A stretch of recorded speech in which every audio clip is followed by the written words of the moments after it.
welcome to another edition of Enlightened Mike. Enlightened Mike episode 17.5 or something. We're back with a deck tech from never before seen on the show, Thor Hoffman, with his second place Uzuri Deck at our Road to Nationals. There were some killers there too. There was Archer, there was Natan, there was Isaac Jessen from the Attack Action podcast, which we'll get into in a bit. And there was also Thor. Thor, how did your RTN go this last weekend? I can't ask for much more. I only lost to one person twice the entire day. I did not have a very easy path. It was, I wouldn't say heavily favored matchups except for the top 8 against Lexi, but that again was Archer. It's a very tough opponent, very close game. But it was a lot of aggro decks actually, which is, I have a very good defensive package for those kind of decks. And, I think I've hedged my bets fairly well. For those kind of things. So yeah, totally. It's a very good day. Did you, we'll get into this in a bit, but did you kind of tech your deck based on what you had heard of and what you had seen at, the last RTN or kind of on the internet, or was it just where did you start with this deck? What gave you the inspiration and the ideas necessary to build it in the way that you did? The final thing is with this one is I wanted to have at least a chance versus every deck. I wasn't trying to come in and have a deck where it's I just hope I dodge the Oldhams, or I hope I don't ever see a Dromai. I don't like that situation because then you just face, 2 Oldhams in the first 3 matches and your day's done. Yeah. And, you don't even feel like you can play yourself into a situation. So it was really finding just a good balance where you have a decent chance versus, most of that, even, my worst matchup feels like a 60-40. Yeah. And man, that's something that I was thinking about too is, and this isn't about me, but there were games where with the sideboard that I had, I didn't feel like I had any agency in the matchup. So Azalea read in the ledgers you a million times. If you're not packing unmovables, or you're not packing at least some sort of good armor suite or something, then you're just going to get smacked, right? So we'll get all into all that in a second. But first, Thor, tell us a little bit about yourself. How'd you get into? I'm super interested in this because you started playing Flesh and Blood a second ago. I remember seeing you at Battle Hardened Portland, and you were drafting or something. That was the week I started. So I randomly, a week before that, bought a Blitz deck, 2 Blitz decks. Played 1 game against my girlfriend, who she's played Magic for, so she understands card games. I instantly was going, this is the exact type of card game I've always wanted. I could see the depth that existed in this game, and she absolutely hated it.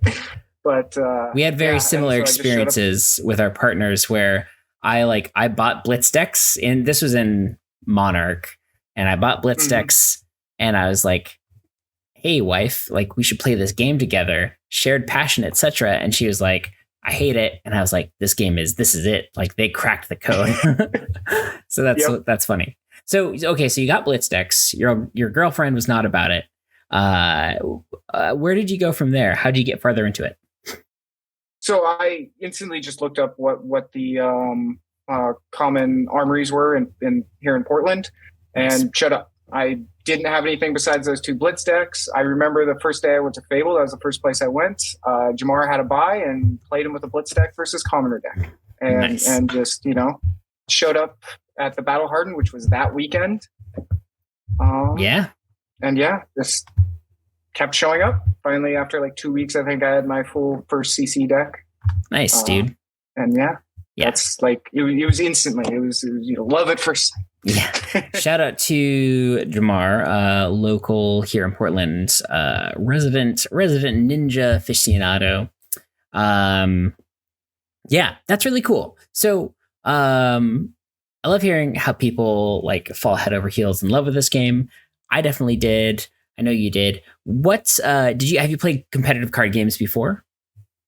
Yeah, so I've played competitive card games since I was a teenager. So I started playing Magic when I was like 11. At I want to say 12 or 13, I started playing competitive Pokemon, and I did that all the way up until I was 18. Just kept it an absolute secret from everyone in high school, like because I was also on like the football team and stuff. And like to me, like those realities cannot mix. You know, like the ultra nerd playing competitive Pokemon cards and you know. Co-captain football team, just kept those as two completely separate things. But and then as I got older, I went into like competitive Magic and did that on and off for you know all throughout my 20s. Yeah, and that when like it's so funny because for those who don't know, Thor and I actually went to high school together for a time, and like I was like, we met later. I was like, oh, when did you get into card games? He's like, I've always been into card games. so it was so funny because like, and that's a thing too, where I was playing like the Star Wars CCG at the time or something. But like, yeah, like we were like both into like World of Warcraft and stuff. But I get like, and I think both of us were like, no, card games are too nerdy. Like, but it's good that everyone plays World of Warcraft. Oh yeah, that was just like a thing now. But yeah, it's good to be able to reconnect with you in Flesh and Blood, which is probably the best card game I've ever played, honestly. Oh, by far. Cool. Well, yeah. So you're qualified for nationals now. You got second place at this Road to Nationals. So let's go over your deck list. Transition. All right, welcome back, everybody, to the actual deck list here. This is the second place deck list from the Road to Nationals. The only two losses were to Dromai, and we'll go over a brief tournament report later, maybe, if we have time. But yeah, we'll go over it kind of like it's listed, right? We'll go equipments, we'll go core of the deck. I think you have it broken down like this, right? Like the 39 is like the core of the deck that you play in every matchup. Okay, great. So yeah, we'll go over that, and then we'll go over the sideboard, talk a little bit about sideboard plans, and then we'll again, kind of if we have time, we'll go over some other cards that may be considered. So yeah, a lot of information here. So before we actually even talk about specific card choices, what is the reason that somebody should pick up and play Uzuri right now? She is the queen of the 2-card hand. She can, with any hand you get, you can look at it and say, what is the best 2 cards? And you're almost guaranteed to have 2 cards that are playable for a very solid hand. And then that leaves you free for two cards to block with. Maybe 3 if you have a D-React plus a card in your arsenal that gives you that second card to play. But that's the absolute biggest thing, is that you can prevent powerful on hits. And then the way I built this, which we'll get into, I can come back with damage with a 4-card hand, which is normally a weakness of hers. But she is the queen of the 2-card hand. She is the best 2-card hand deck in Flesh and Blood. It used to be Rhinar. Rhinar still can combo at certain times, but of just solid 2-card consistent hands, she is by far the best. Yeah, and I mean, mention Rhinar, get my brute heart pumping a little bit. While she may not have like the damage numbers, I think that like the value she gets from her 2-card hands are like really high in a lot of ways. Like and she presents a lot of on hits, right? Which is something she has over Rhinar. So the way I see all her, not necessarily her on hits, but the way I see removing a card from hand, removing a card from arsenal, just generically is worth about 3.5 points of value. Sure. Because your average card is worth 4-ish points on offense, 3-ish points on defense, right? Mm-hmm. With certain cards like Surgical, it's worth more because you get to choose the specific card. Yeah. Same with Shakedown, you're actually like, you get more information on that, and it may be 8 damage that's prevented up to. Sure, yeah. But yeah, those on hits are very relevant. It's not just, when you math them out, that's how I see them. Yeah, and I always have a hard time quantifying that to people when I'm explaining it, where it's very easy to look at the damage and say, oh, like Uzuri's Mopey, she just presents 6 damage, which is maybe kind of true, but the on hits, like those are worth so much. And so if you know how to process those on hits and you know how to use them and when to, swap them in or whatever, then yeah, you just get so much out of them. Okay, so let's go over the deck list. Let's start with the equipments here. So you have Uzuri. Well, not an equipment, I guess. Let's start with your hero power, right? Come on, computer. Okay. So Uzuri once per turn attack reaction. I'm not going to read the whole thing. It's an essay, but basically you put a card face down, and it's like a game of poker or something. Your opponent has a chance to react, and you swap the card for the card on the chain. So we'll get into those cards, but it's usually like a powerful on hit, right? Any are there any like cool interactions with this Uzuri attack reaction that what am I trying to act here? Are there any cool attack reactions or cool interactions you had over the weekend with her reaction? So one of the biggest ones, and this is core to at least this build of Uzuri and anyone that's running Shred, is if you play a stealth card, since it is an assassin card, you can shred the target that they blocked with and then swap into something like a CNC, which is no longer an assassin card. It still gets the minus, however much the shred, the 2, 3, or 4. Not 4 in this deck because I'm not running reds. But it gets that minus prior to the swap, and that stays. So if you're swapping in, say, a CNC, it's now hitting for the full 6. And so a lot of times you don't want to just waste a shred, right? You want to use that, get that extra damage in there. So that's probably the biggest secret to it. The other thing is probably the other big thing is just don't use it always. Like sometimes just attack with a stealth card, and if they block with 6, be like, you blocked. Yeah. Awesome. I don't have to swap. That's super cool. Okay, so yeah, lots of tricksy stuff here. Let's talk about the equipment though. We're not going to go over Crown of Providence or Tunic unless you feel like there's something else to be said that hasn't been said about how amazing these cards are. Tunic will come up later. Yeah. It's actually a very important in a lot of decks, but sure. Yeah. I mean, and yeah, definitely touch on the synergies with these cards, with other cards. Yeah. Okay, Black Tech Whispers. What's the deal with this card?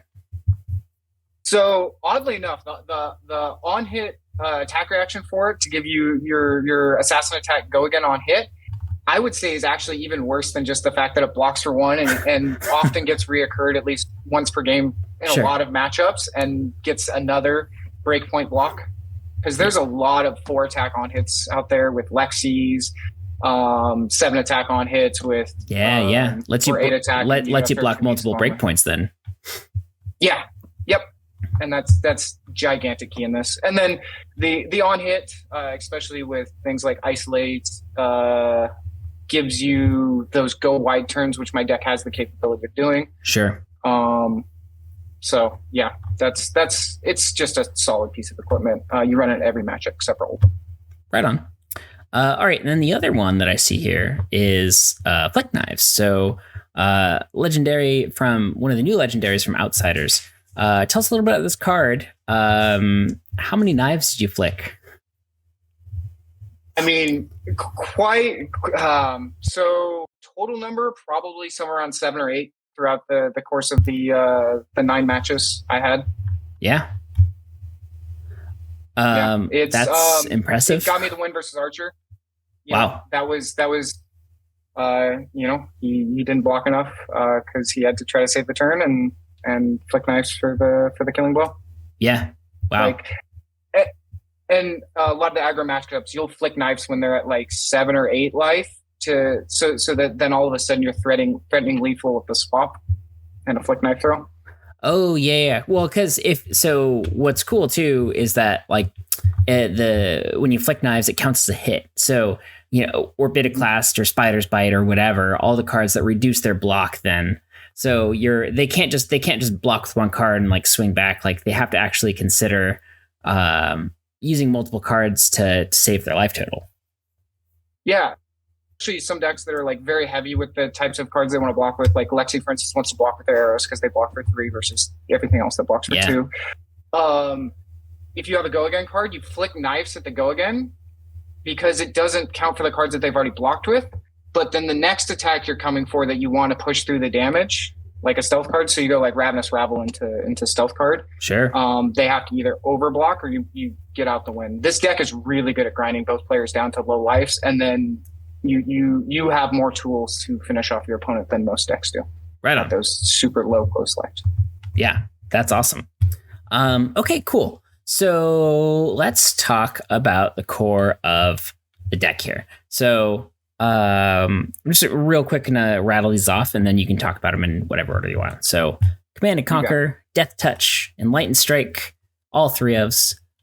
Isolate is running all 9 of those. I assume that it's mostly because it has stealth. Yep. Leave No Witnesses is a 3 of. Ravenous Rabble ×3, Shakedown ×3, Codex of Frailty ×3, Backstab ×3, Shred ×3, and then Surgical Extraction ×3. Those are all in your main deck. Talk us through why these cards are also important. Okay, so the biggest thing is the stealth cards, the isolates and the backstab. They swap in your 6 power attacks, or potentially your surgical, which is your most powerful on hit in the deck. But that's the core, like she's the queen of 2 card hands, is a stealth card swapped into a CNC or a death touch or shakedown or surgical extraction. Sometimes leave no witness, if that's, what tool you were given with that hand. But those all have very powerful on hits at being on rate. 2 card 6, I guess, is slightly, but like 2 card 7 is kind of at rate. But if you hit a CNC with a card in Arsenal, to me, that's a 2 card 9.5. Sure. Right? Because as I said before, I value a single card at 3.5 points. A shakedown, same thing. Surgical, I consider even more. Surgical, I consider a hit because it's only 4 damage. But when you get a sculpt and look at your opponent's hand and take a card, I value that at about 6 points of damage. So that's a 2 card 10 if it hits. And because of the stealth and the isolate mechanic, they only get a block with 1 card and don't get any information before the swamp.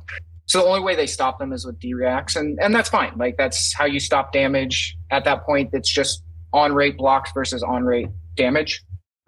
Right on. And so you're just fine with that. So that's the core mechanic of the deck. And then Codex of Frailty. Everyone knows how powerful Codex of Frailty is. It enables some of the most powerful 1-card hands in the game. Codex of Frailty, after maybe some go-agains from either E-Strike or Ravenous Rabble, where they block, grabbing a Leave No Witness that they can't block out to then kill the arsenal that they had. Or if you can line it up where you dagger attack into Codex of Frailty, Tunic into Command and Conquer to get that card that they were forced to put into their arsenal. Those are all really powerful turns. Yeah, no, Codex of Frailty is like, man, I'm never the guy that's like, this card needs to go, but this one's getting close. Yeah. I think this deck, I think it needs it, but I do understand. Yeah, no, totally. And like, I think when I see it played in Assassin, I'm like, oh, that's really cool and unique. Different story with Rangers, though, for sure. Did you talk about Shakedown already? I just talked it briefly as like the swap-in card. Indeed. Do you have a question about it? Or? Oh, no. Sorry. I guess as far as the swapping cards, right? Like, so like Shakedown is kind of one of the newer ones with the set. So Leave No Witnesses and CNC, those kind of make sense to me just because, Arsenal hate, you're destroying their arsenal. 6 and 4 damage, nothing to sneeze at. And then, the stealth cards and surgical extraction, they're all pretty straightforward. Is Shakedown basically just another hate hand? Like, is there anything special about this besides it's 2 for 6 and it's just kind of powerful? I mean, that's the biggest thing to do with it. One of the biggest things I try to do with Shakedown is get guaranteed value. So if I'm facing a Lexi, like if they have the 3 red hand and 1 blue, it's, super powerful to take that blue card to kill the hand. But if they happen to have that one hand that's 3 reds and a yellow, oh yeah, or it's a 2 get blue punished. hand, you don't get any value. So always just take the single card, because that's taking 5 damage, right? If you take the withering shot, if you take the blood rot shot, yeah, like that's a good point. That's just get the guaranteed value, right? You just got a 2 card 11. Yeah, take it. That's a really good point. So when playing this card, you'd say like for more aggressive decks, Lexi, probably Azalea, like Katsu, are you usually going for red? Yes. Yeah. So I'm going for red versus everything, I think, except for Oldham or Icelander. Yep. Totally. Bravo. Sorry, Bravo. And Bravo. I'll take blue from Bravo. Totally. Okay, cool.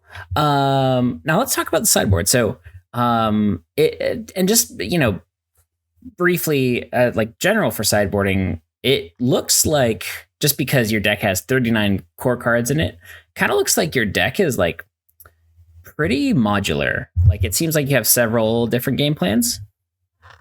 Yes. So there's like a core game plan, I would say, that I run versus Katsu, anything with on hits. So any attacking hero that has on hits, your Lexi, which is super popular, your Azalea, your Katsus, your Briars with a slight modification. If you look at this, there are 21 cards in the sideboard that are either the 60 reacts or block 3.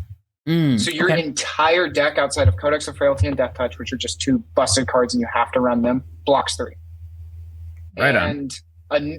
A new addition that I added, the Arcanite Skullcap, with that plus the boots, the flick knives, and Tunic, sadly, but when you get into the late game, it does block for 1. You have so many breakpoint blocks. Yeah. That you get a block there, big turn, come back with a 2-card hand with a disruptive on hit.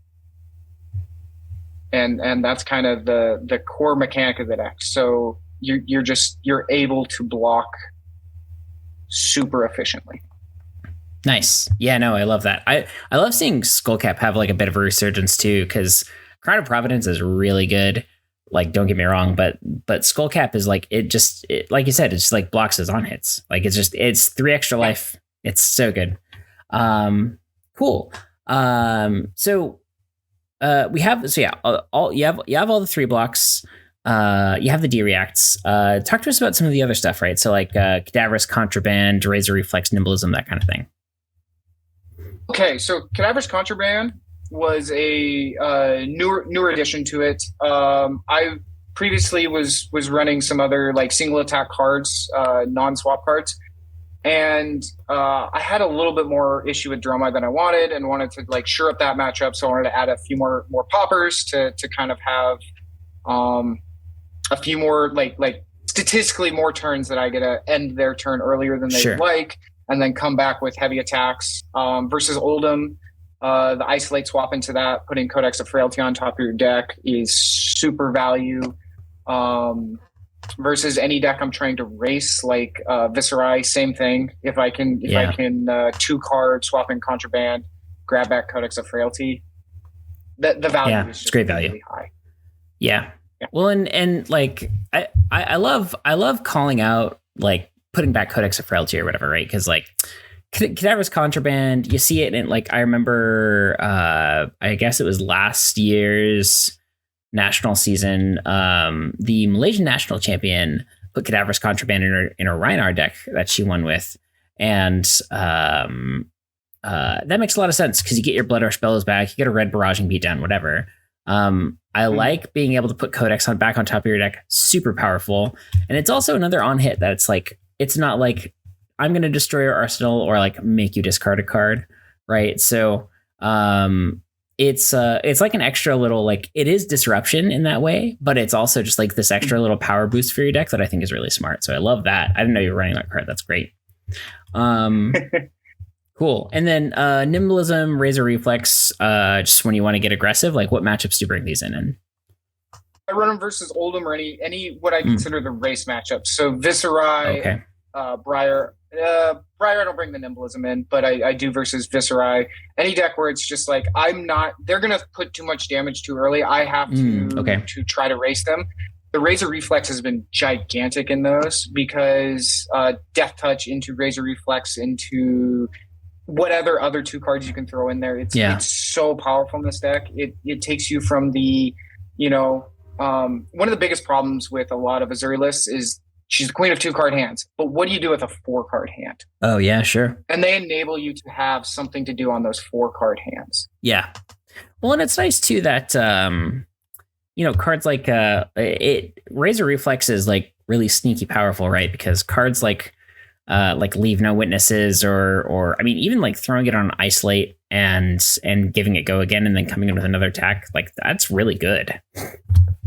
I've done that. That's it's very common. That's how you finish the Oldhams a lot of times is naked Isolate into a buff. Yeah, totally. Because Isolate has Dominate too, right? Yeah, they can't. Yep. They're just stuck. That's how they're like, oh, well, I was at 4 and now I'm dead. Yeah, that's really cool.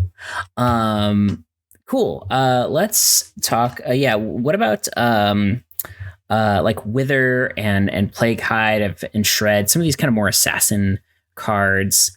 I know you said that you bring the block 3s in some matchups, but which matchups are you taking these out of? Like which or rather, let me rephrase that. Which matchups do these cards shine in? So Wither shines versus the Rangers and Katsu. It's just phenomenal to turn. It essentially neuters a turn. Like their on hit is essentially like block 4, and that's like the value of that is insane. Yeah. So just the threat of that, they throw stuff at it, and now all of a sudden they have less of a hand, and then your block 2 cards, swing 2 is you steal so much. Tempo from the game. Like you get card advantage on a per hand basis after that. Like early tokens are pretty good against Katsu, right? Turns off their Kodachis, turns off, they're almost always arsenaling an attack. So that's awesome. Cool. We're going up towards 30 minutes here. So I'll actually we'll bring this a little bit to a close. You've done a nice job of weaving in the sideboarding. Some of these we already talked about. The Arcanite Skullcap, Null Rune Glove seems pretty obvious. Bring it in for Null Rune matchups. Orbitoclast is a non-attack action, or when a hero defends with a non-attack action card. What heroes are you bringing this in against?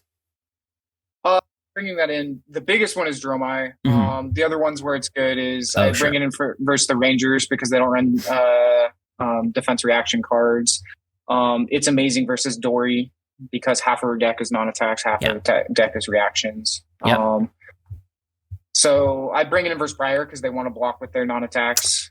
So it brings them back onto level. It seems good against Viscerai too, like because half his deck is non-attacks. I don't know if you play it or not, but yes. Yeah. Okay, and then Nerve Scalpel seems like for defense reactions or like Oldham. I run versus Oldham. I run versus Strength. Yep. It's offense reaction too. So sure. So they get like if they block with like an Iron Song response or something. Totally.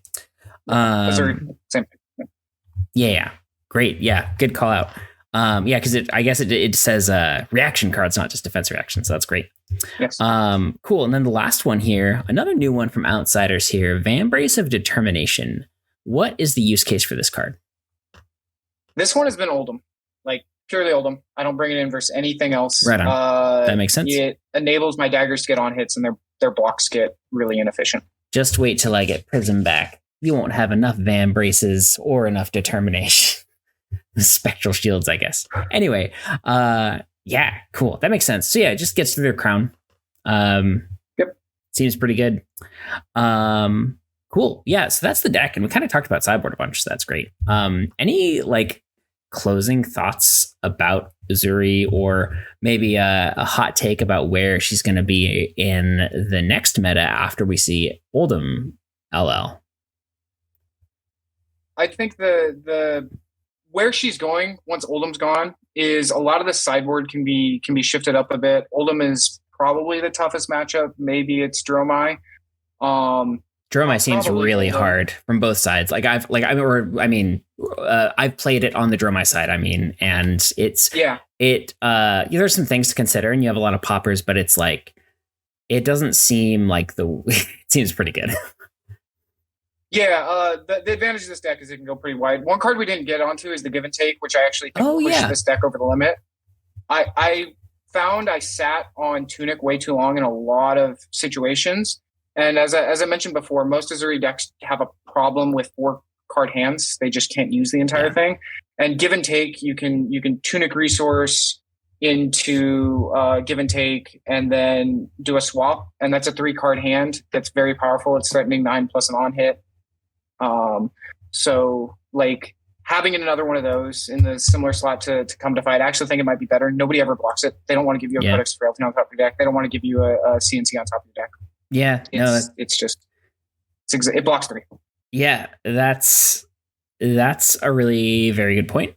I like it synergizes too with your Razor Reflex that you have from the sideboard, and also good shout out on Come to Fight. Like it's a block 3 non-attack action, but like I love that you have these things in here that utilize the 4-card hands, like you said. So like like Give and Take, just a powerful. Not on hit, but just a powerful question for your opponent. Like, do you want to take 3 damage or do you want to give me a card? Right. So that's super cool. And then, the Come to Fight, just buffing an attack and coming in with it.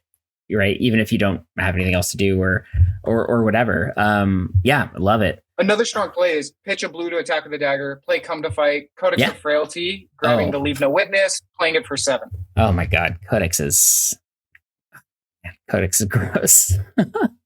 You can also Nimbleism Codex and do the exact same thing on no resources. Yep. Well, yeah, because that's the cool thing about your deck too in Codex is you have so many 0 costs. Like Nimbleism. If you have like Codex and Arsenal, Nimbleism in hand, you Nimbleism Codex, get back, leave no witnesses. You're attacking for 7. Like off of for no resources pitch. Like that's so crazy. Do you block with your whole hand to save that one card you put in your arsenal, or no. Did you have to do like it forces so much out of your opponent? Yeah, there was as an anecdote, and then we'll wrap it up. Sure. The way that because I played Royal Vis this weekend. It's the only 2 RTNs I'm going to go to, but like I did okay. I made top 8 in the first one, lost in the quarters. The second one I went 3-3, losing my what I think was a win in it, but who's to say? Either way, I played an Uzuri for the 3-0 in the first one, and I like 2 turns into the game, I realized I'm just gonna stop valuing my arsenal. And I'd put like yellow mauve skies in arsenal or whatever, but then I just dump my hand. Because there's so many ways, right, that you get that free, not free necessarily, but like you get such good value, and you can come in with a 2-card hand and threaten to destroy their arsenal. Like that's so good. Yep. Give me your hand, and then my next turn's easy to block. Yeah. After that. Cool. All right. Well, that's probably about it. Thank you so much, Thor, for joining our playtesting group and for playing Flesh and Blood. Congrats on punching your ticket to nationals, losing only to none other than Isaac Jessen, Mr. Dromai himself of the Attack Action podcast. He was just on a tear. Like it was kind of crazy. Yep. I don't think any of us are ever going to beat that guy. Losses of the day were him twice. Yeah. That's I was playing a ProQuest once, and I lost to Yuki Bender in the Swiss, and I was like, okay, like I think I can approach that matchup differently. And then I played her again in top 8, and she it was, oh man, that was such a good game. But yeah, like I lost to her twice too, and so it's like, man, these other fat people. Cool. Well, thanks again, man, and yeah, you're going to go to nationals and you're probably going to win the whole thing, or get second place again, which is, that would be sweet too. I would take that, but let's, we'll see what happens. I'll go have fun. Yeah, totally. We got to draft some Monarch first. Oh yeah. Yeah, which I'm kind of excited for. All right. Well, thank you, everybody. My name's Tim. That's Thor. Thanks again. Go click subscribe and like, and click the little bell thingy and leave a comments about how nice Thor's beard is, or if you guys have any questions for Thor, we're in touch on a regular basis, and I will make sure that he answers those for you in the comments, or via the TGB account, whatever. I don't know. Anyway, deck link will be down below, so you can go check that out for yourself. I don't know, Thor, could you be harangued into writing a little matchup guide in this deck list? I can get to that. Yeah, whenever you have time. Yeah, I'm not making any promises to these bozos. By these bozos, I'm breaking the fourth wall, I guess. Anyway, all right, thank you guys so much, and we'll see you all later. Have a wonderful day, evening, or night, and we'll see you soon.